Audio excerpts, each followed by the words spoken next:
James.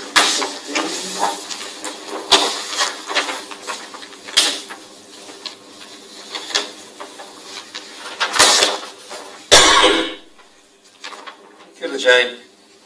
Oh, kia ora. Kia te kia koe. Kia te pai. We're just So I'm just running a little bit ahead of time, and I know that Mark Ordeski is going to be joining us as well, so he was going to go into the waiting room pretty much around now. Oh, that's fine. You've still got a few minutes, so we can wait until 10:05. That's when you were scheduled to start. So would you like us to wait for them to come in? It would be good if Mark can join us, but he won't be far away. Yep, that's fine. So we'll just wait until you're ready. So just sing out when you're ready, okay? Okay. Thanks, Jane.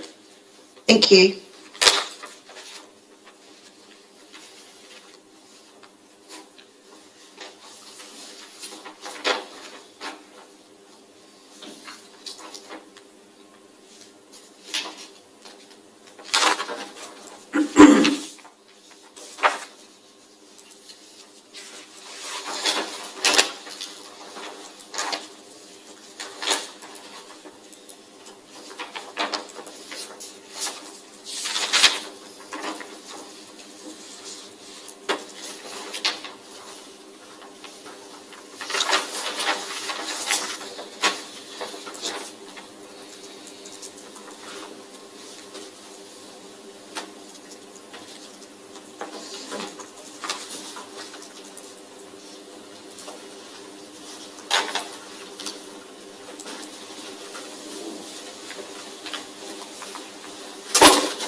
Right, so Jane, we can see Mark's there.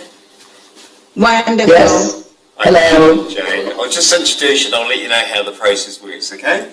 So we've got Jane Ross and Mark Ordeski for the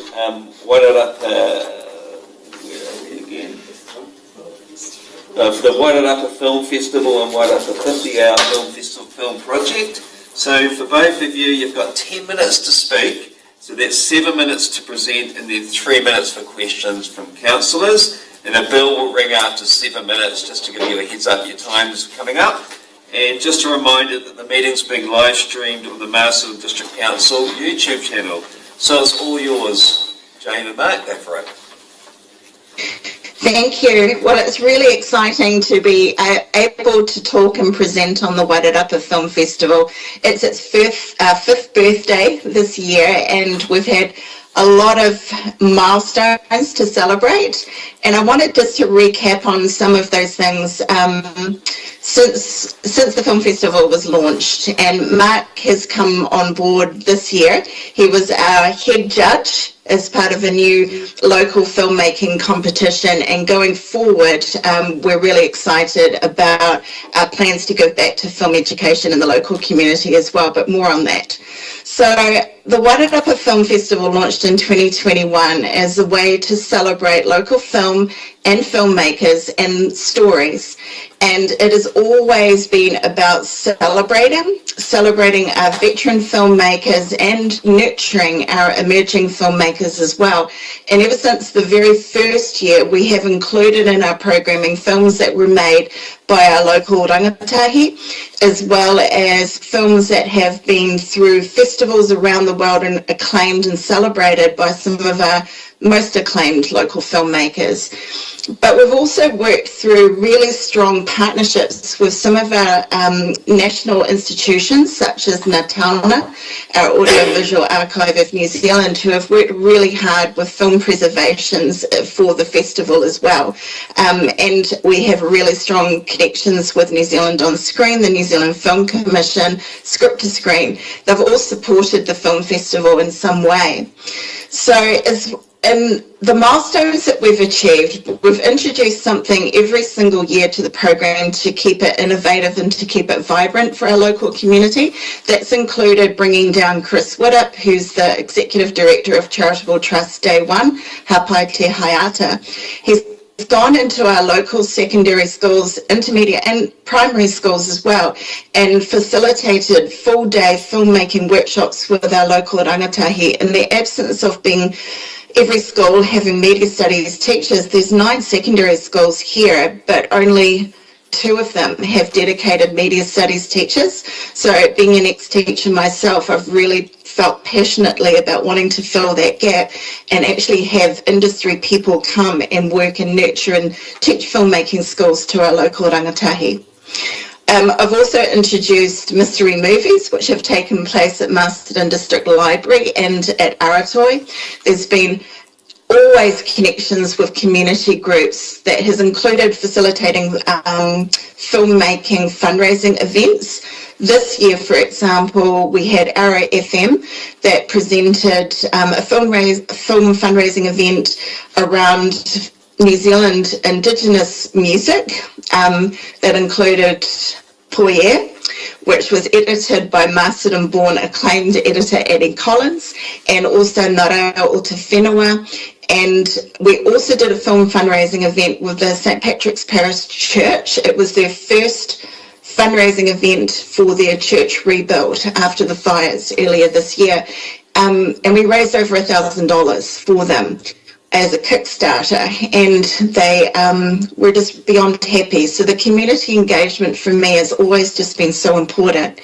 We also last year introduced retrospectives into the program and masterclasses, and I was able to bring Vincent Ward here back to the Wairarapa. Some amazing things happened with the retrospectives. His earliest surviving film had a full restoration done by Natauna, which was red carpeted as an event. It had never been seen in 47 years in a cinema, and I was enormously proud that the Wairarapa Film Festival here in Masterton got to actually show that to an audience first. And it's always been really important that filmmakers get to give back to their local community and share films in which the films were made, and that film celebrated an amazing woman from Greytown. We had Annie Collins here as doing a retrospective this year. She's worked really closely with Mark, and Mark's the executive producer of Lord of the Rings, and I'm actually just going to ask Mark to step in and talk a little bit about his experiences as part of the film festival this year. Yeah, thank you so much, and really thank you for the opportunity to speak today.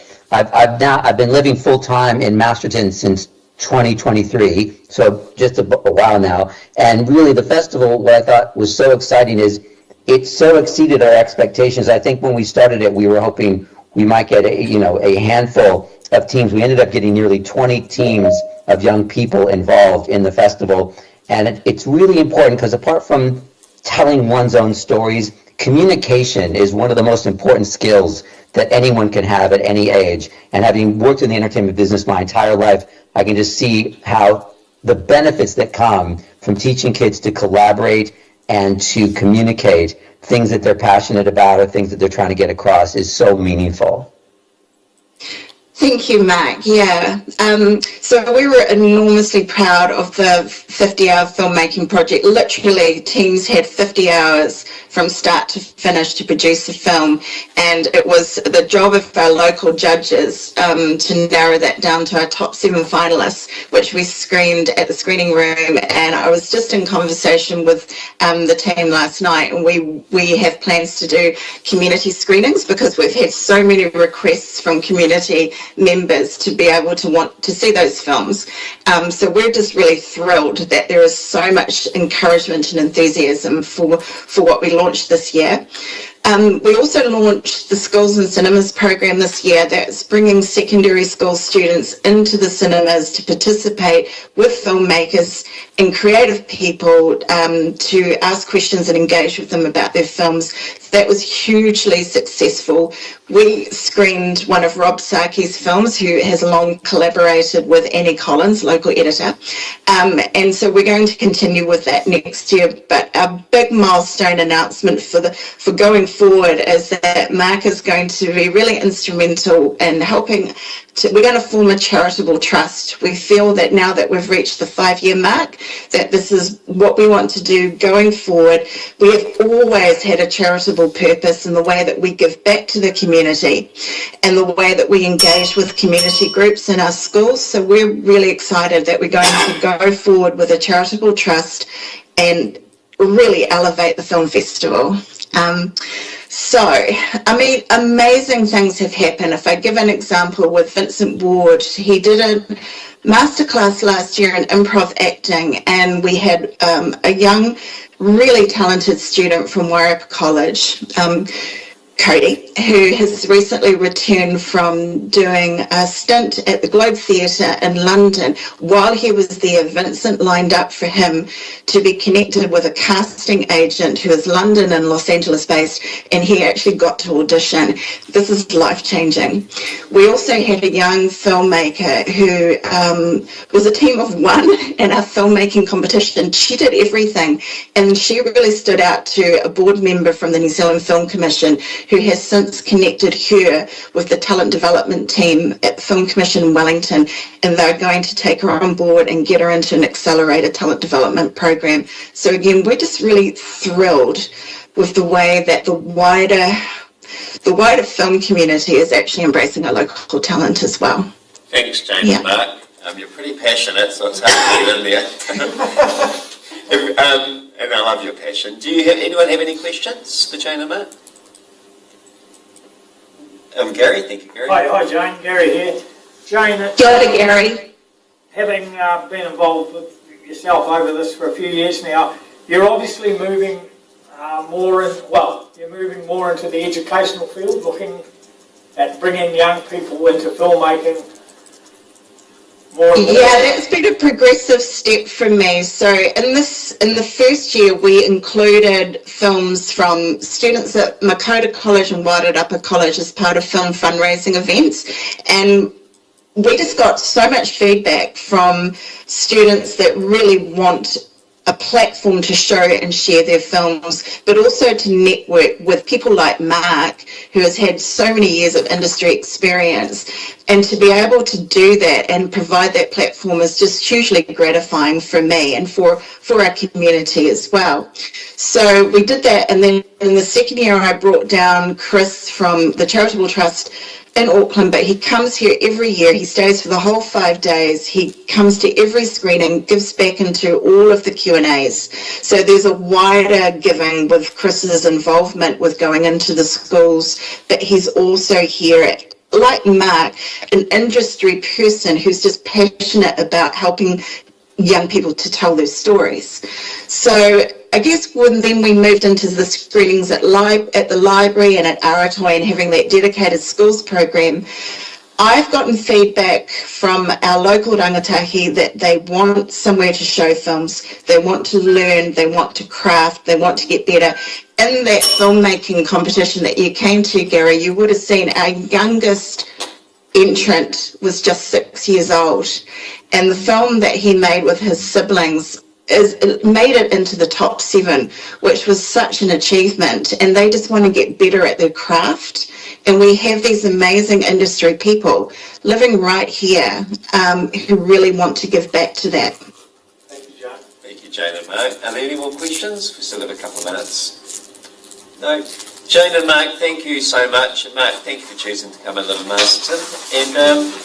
And so we'll be in touch in the next couple of weeks with the outcome of your application. Thank you. Thank you very much for this time. Thank you.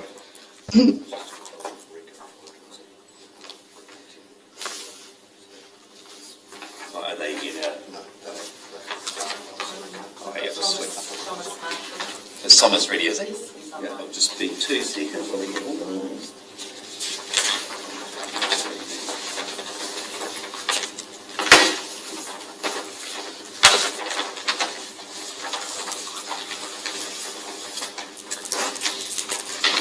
So now we have Thomas and Chris from the Pukaha Kawakawa Trust. So Thomas and Chris, is it just Thomas, is it, at the moment? Yeah, it's just me today, sorry, team. Thanks, Thomas. So, Thomas, you have 10 minutes to speak and 7 minutes to present, and then 3 minutes for questions after that. A bell will ring after 7 minutes, just to let you know that your time is coming up to wind up for questions. And just a reminder that the meeting's being live streamed on the Masterton District Council YouTube channel. So, go for it, Thomas, it's all yours. Sure thing. Kia ora koutou katoa, ko Thomas Marshall tōku ingoa. I'm here speaking on behalf of the Pukaha Te Kawakawa Trust, or YP2K, and that sounds like a lot more time than I was expecting. So, yeah, my notes won't take us that long. Everyone stays late and they all go over. All right. You might be used to hearing from Esther Dijkstra. She's out in the country, so I appreciate you appreciate the opportunity to hear from me instead. We're seeking continued funding to support predator-free whakaorihori, Masterton. We're coming into year 3 of the project now, with more than 200 rat traps in Masterton backyards, and the momentum for predator-free is building in Masterton, but additionally out in Riversdale, down in Carterton, further south in the valley, and as I'm sure you all know, around the country. So Predator Free is a well-known brand and a cause that's supported nationally.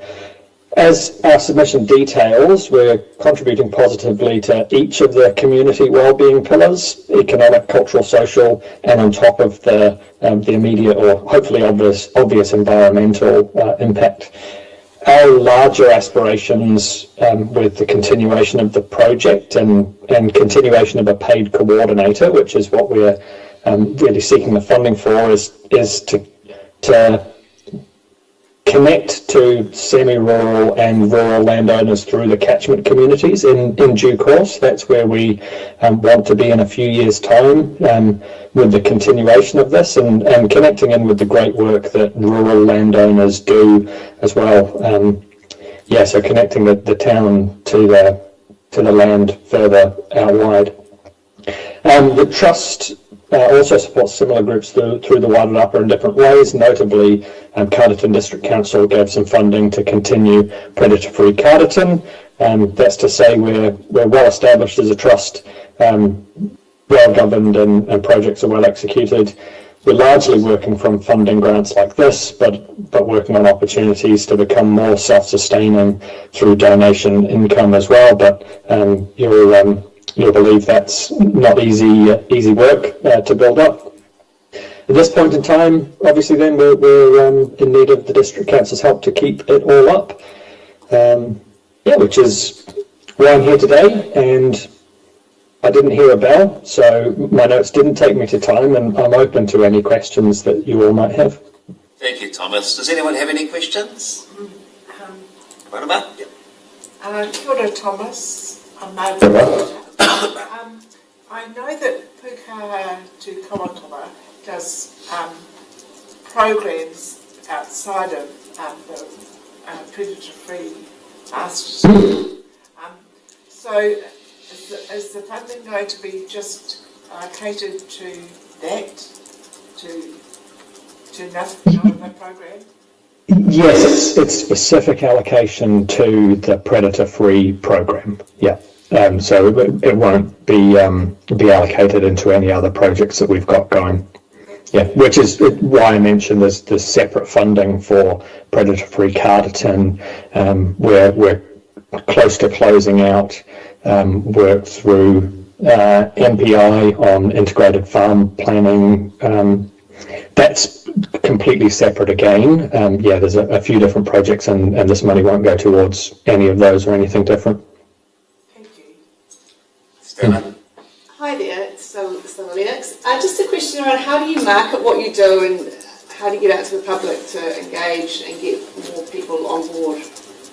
Yeah, so there's we've got the trust has a general email and newsletter that we send out. We take registration for a predator-free specific newsletter. We've got Facebook groups and pages that we get engagement through.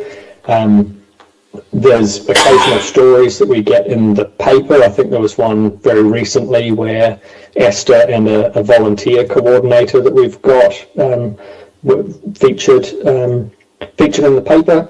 And that's sort of primary ways we're trying to get out and into the community, and having somebody sort of boots on the ground in Masterton means we can turn up to like the farmers market in Solway we've been to before, and other events like that, just to be a physical presence too, and available with boxes and traps, and say this is what you can do to support.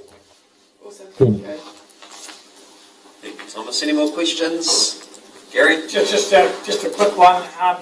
The community engagement coordinator that you're looking for funding for, will they be full-time or part-time? That's a part-time role. So we had somebody doing, it was either 20 or 25 hours until earlier this year when they moved out of the district. And so, yeah, we'd be looking to do something similar into the next year. Thank you. Thank you, Thomas. And Bex, yep. Yeah, hi Thomas, thank you. I noticed that you've got a breakdown of project costs. One is the community workshop expenses. If you didn't have a part-time community engagement coordinator, would you still hold community workshops?